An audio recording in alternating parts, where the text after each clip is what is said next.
I'm Dr. Thomson. I focus on clinically supported lifestyle correction for treating chronic lifestyle diseases. Here I would like to share my professional experience with this approach. This series is about my experience with patients who took clinically supported lifestyle correction to avoid surgery and reduce and stop medication. This can help you understand how valuable are the lifestyle corrections needed for overcoming any chronic lifestyle disease. Most importantly, what advantages such an approach has when deciding on surgical procedures or continuing with the lifelong medication. Here we learn of the approach for a patient of 50-year-old lady suffering from hypertrophic obstructive cardiomyopathy. She was diagnosed with it around 10 years back, and it is a progressive disease of hereditary nature. She is on cardiology care for all these years. Now her problem is very uncomfortable with breathing difficulty and dizziness and fainting attack, not able to sleep. She can't sleep in the lying down position. She's in a semi-sitting position. She is able to get a nap itself. She was advised to undergo an open heart surgery, that is septal myectomy actually. And she's complaining of discomfort in mouth and throat also. She's saying that her tongue is protruding. I was wondering, because she's having a hypertrophic heart disease, whether the tongue muscles are also getting hypertrophic, we don't know actually. And she's complaining of burning sensation on the tongue. And along with that, she's having varicose veins on the leg and sleep apnea. She's not able to sleep at all. Basically, comfortable sleep is not there, and sleep apnea is there. And in the ultrasound scan, fatty liver and gallbladder stone is there. And because of so much of discomfort, she has undergone so many investigation procedures. I'm not going into the details, only the significant ones. And the endoscopy, she is having GERD, that is gastroesophageal reflux disease also.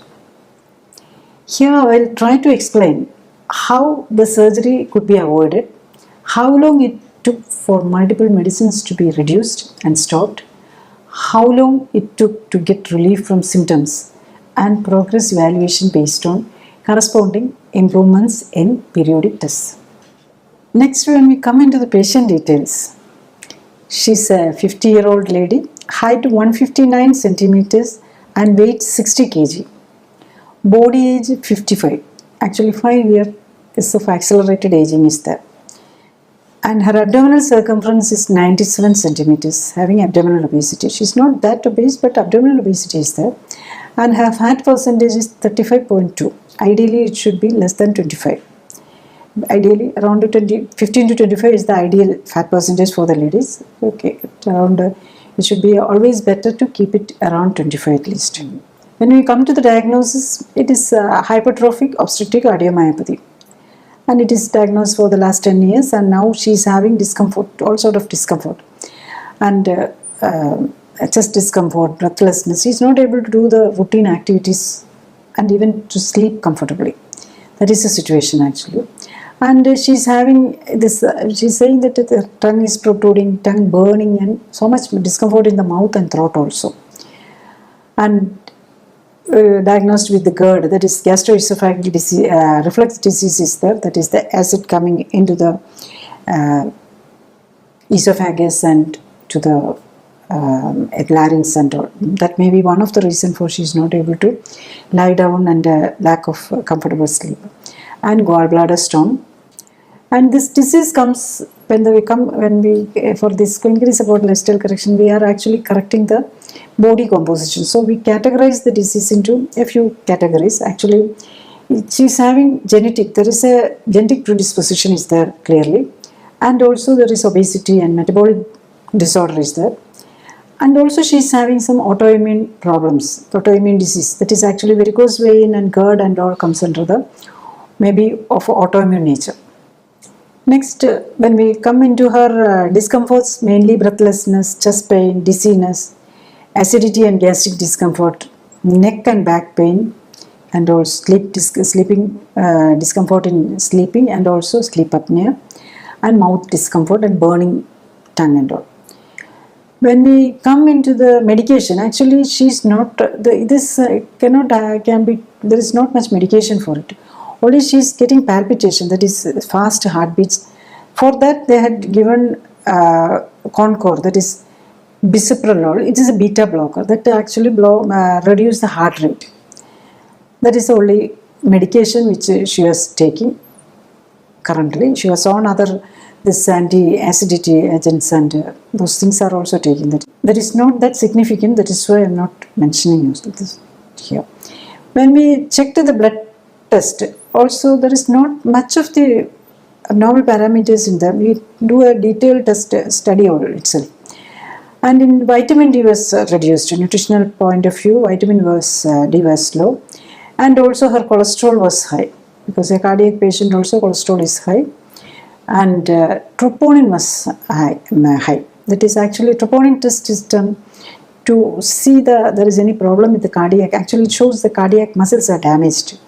That is an indicator for a heart attack also. For the cardiac patient heart attack, when we come to diagnose a heart attack or confirm a heart attack, what we do is troponin test. So within if you get heart attack occurs within 2-3 hours, usually the troponin will become positive. For her, there's not an to attack. Actually, she's chronic. The heart muscles are under chronic ischemic change. That is lack of oxygen and lack of blood, because it is thickened, so much of thickened, and the coronary artery is not able to give sufficient nutrition to the, maybe because of that, or maybe that is turnover of the muscle cells or something is creating her troponin level is high. Next is echocardiogram. It shows, it is diagnosed as in the echocardiogram itself, hypertrophic obstructive cardiomyopathy with a moderate MR. MR means mitral valve regurgitation, and also dilated left atrium, because the mitral valve is incompetent. The atrium, the upper chamber also getting dilated, and mild aortic regurgitation, and the valves are damaged, actually mild pulmonary regurgitation. So the cardiac valves are damaged, and also the cardiac hypertrophy is there, and atrial dilatation. And abdominal scan shows fatty liver and gallstone 20 into 5 millimeters. Not that big, but stone is there. When we come to the clinic, this is the patient profile, and when we come to the treatment aspect, this is a hereditary disorder. It's a hypertrophic congenital hereditary cardiomyopathy. That is the name itself. Then what is the role of lifestyle correct modulation in such a disease? That is what we should understand. So generally speaking, there is for this patient, actually there is no option. Actually, this cardiac surgery which is advised is an open heart surgery. So this sternum, the chest wall has to be opened, and the heart has to be exposed. Then the heart has to be cut, and it's a major, even it is much major surgery than a bypass surgery, because bypass surgery you are not opening the heart. Actually, you can only manipulating the or doing a bypass on the coronary arteries. The coronary arteries are traveling the periphery or the outside of the heart, actually. So this, you had to cut open the heart muscles itself, and you're trying to remove a part of the muscle.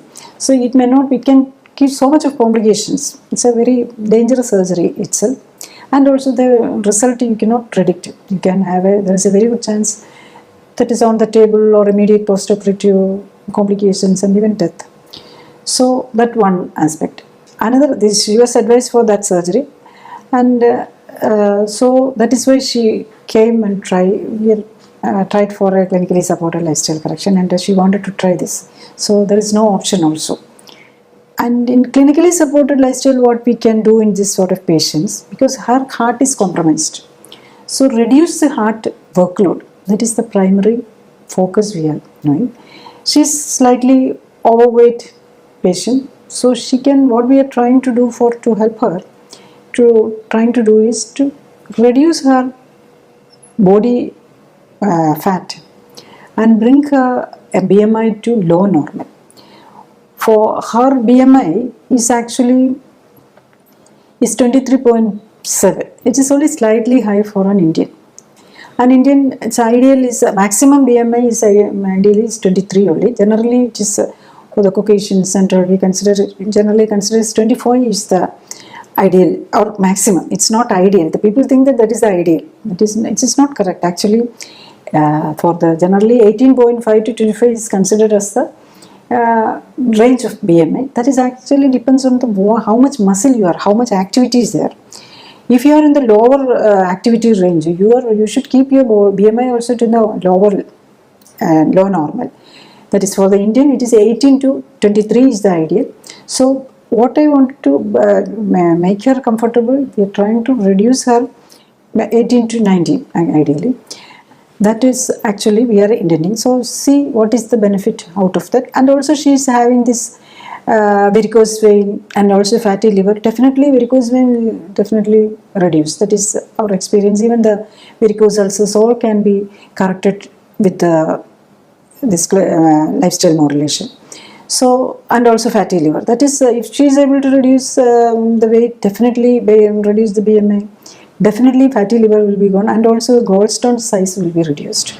So, in the clinically supported lifestyle correction, what we are trying to giving is actually nutrition, basically. To this weight reduction or the fat reduction is needed. It's a low calorie diet, but ensuring all the nutrition in the food, and also to reduce the toxins entering the body and increase the activity level. So this cardiac patient, she cannot do much exercise and all. So it's in the lying down position. This is the special exercise called oxyflex actually. It is designed to in a segmental manner. The exercise is done in a segmental manner so that it will not exert the heart. So that is what is given, and that what was the result. So by the 8th day itself, actually her breathlessness, chest pain, dizziness are all reduced almost 50%. And the acidity and gastric discomfort and neck pain, almost 80% is gone by the 8th day. It's only within 8-day result, and she is able to get comfortable sleep also almost. And by the 15th day, the only symptoms, the acidity and gastric discomfort slightly there, 80% is relieved. Breathlessness is also around 70% relieved. So she is comfortable by 15th day. Even 8th day, she is in a much better position. By 15th day, she is very much comfortable. And 30th day, she is almost clear. Almost slight breathlessness when she is climbing step, and that's all. Otherwise, she is comfortable. By 60th day, there is no symptoms at all. And about the medication, she was taking not much medicine. The Concor was the regular medication. And Concor itself, that is a beta blocker, because of this palpitation to reduce the heartbeat and all. So it was 8th day itself, it was reduced to half.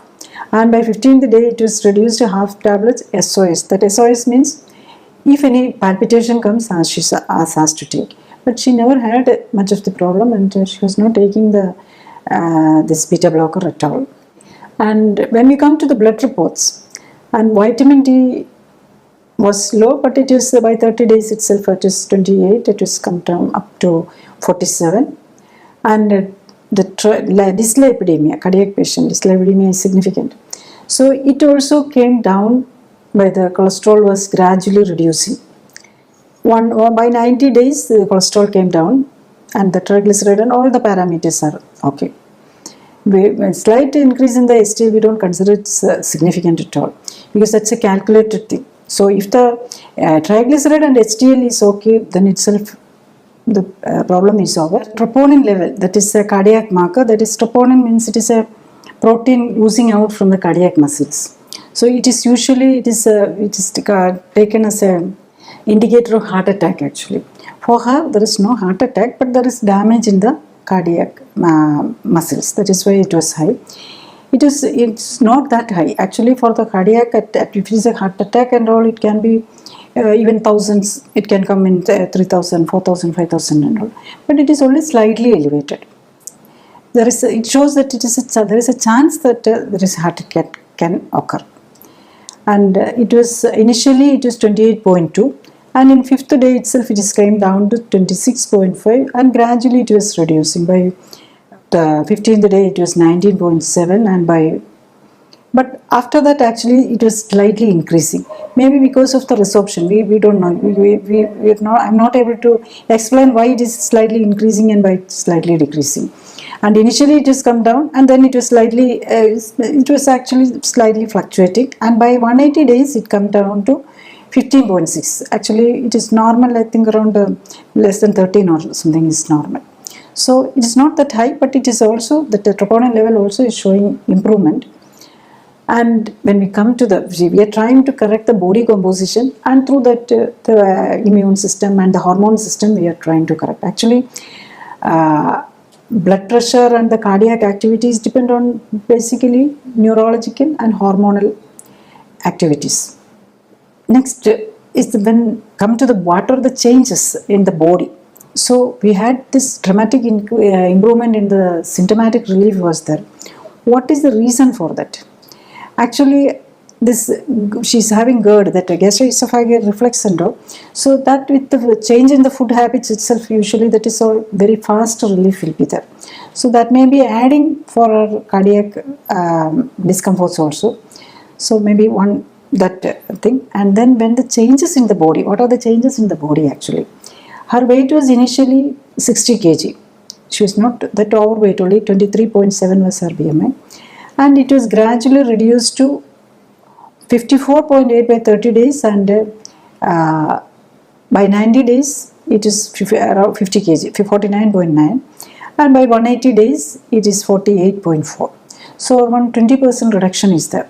So if the patient adhere to the protocol strictly, they will be able to achieve this same thing in 90 days itself. So, but it's okay. By 180 days at least he reduced to 20% fat reduction. And that the weight reduction, simple weight reduction also won't help. The fat has to be reduced. In this clinically supported lifestyle modulation, what we are aiming is to increase the muscle and bone and reduce the fat. So her initial fat percentage was 35.2, and we are come down. It was come down to 27.8 by 180 days. Ideally, we had to keep it below 25.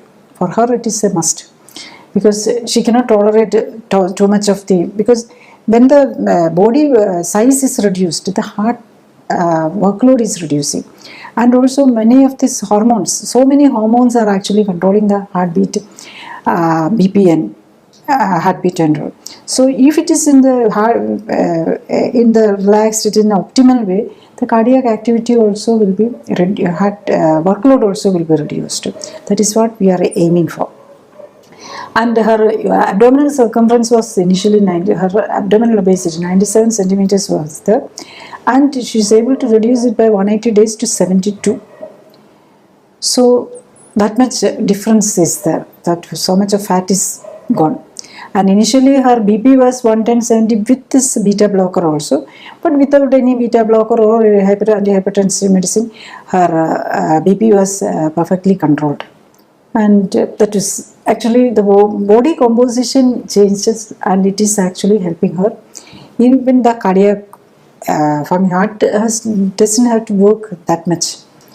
When it is 60 and 48 is entirely different. And actually, we are ideally she can come down to around 45. That is what we are, or 45 kg, or even if she can 48 also, she should keep her fat percentage should be less than 25. That is what actually we are advised for her.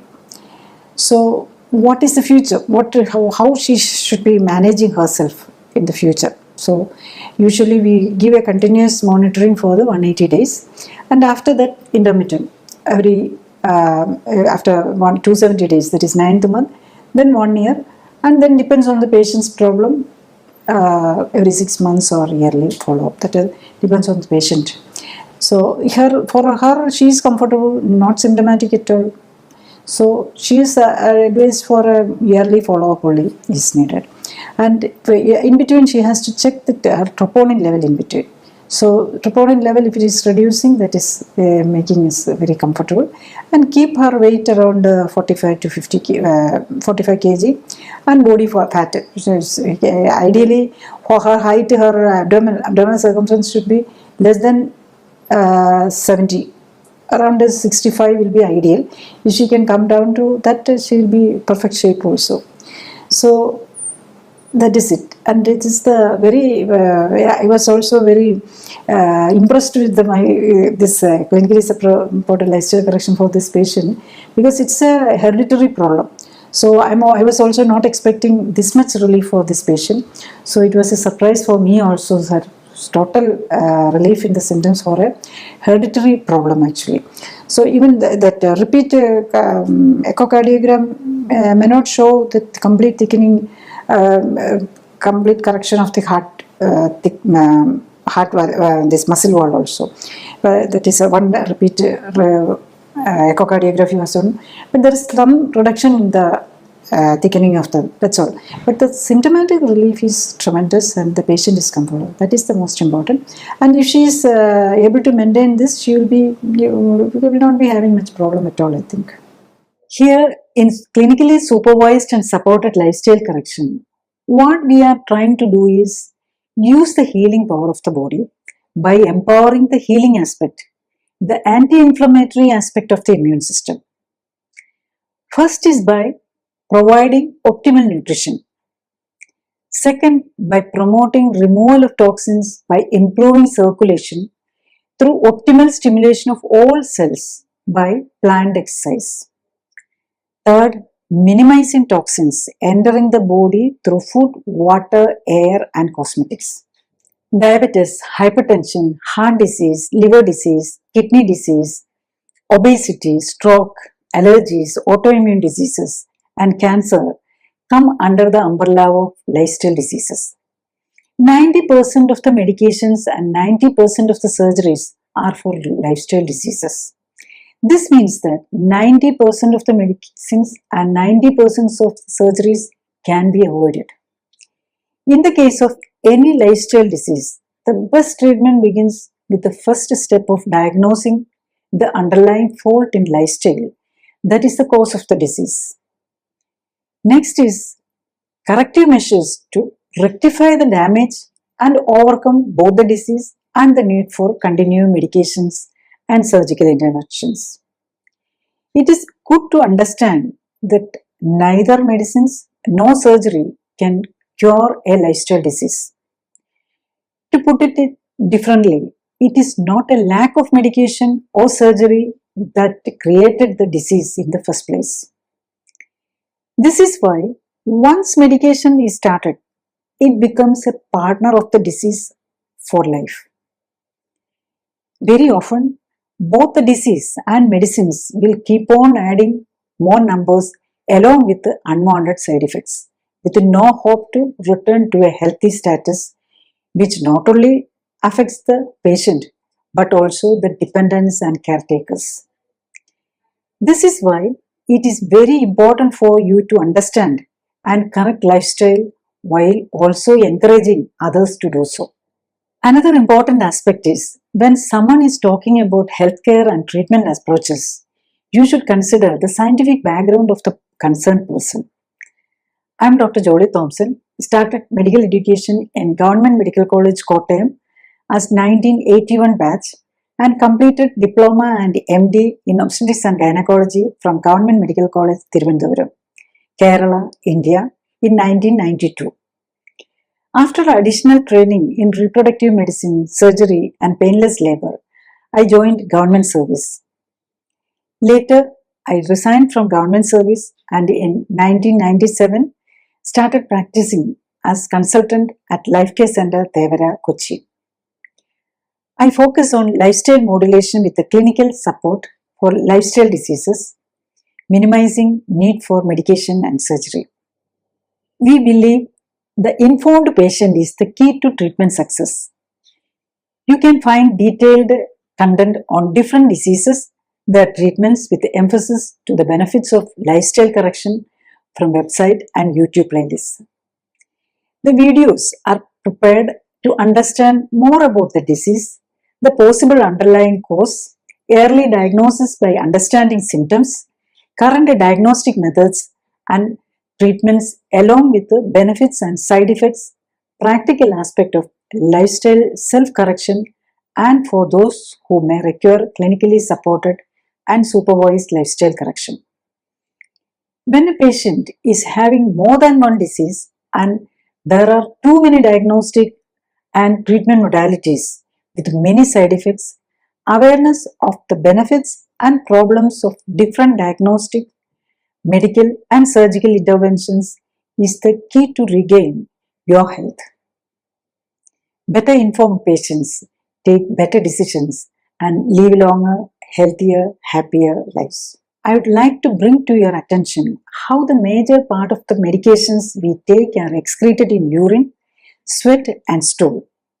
It will reach the groundwater, rivers, drinking water, plants, animals, and food products. That means the medication we take is becoming a threat not only to us humans but to all the life forms on our planet. Therefore, it is essential to correct lifestyle, reverse lifestyle diseases, and come out of medications.